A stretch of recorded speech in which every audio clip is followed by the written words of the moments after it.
Via libera dalla Giunta regionale alla proposta dell'assessore all'agricoltura Luca San Martino di richiesta di calamità naturale per i danni causati dal maltempo che ha colpito tra fine settembre e metà ottobre i territori della provincia di Agrigento, Palermo e Trapani e che ha messo in ginocchio tante e diverse aziende agricole.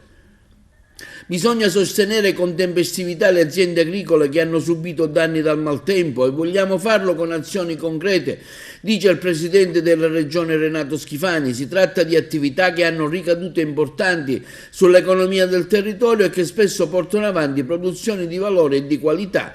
Non le lasceremo sole ad affrontare le avversità.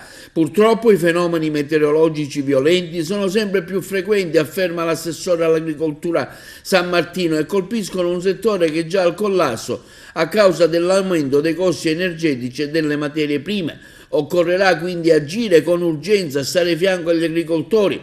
La richiesta di stato di calamità è il primo passo per poter poi avviare gli interventi di sostegno verso le aziende danneggiate. Richiesta la dichiarazione di calamità naturale anche per la provincia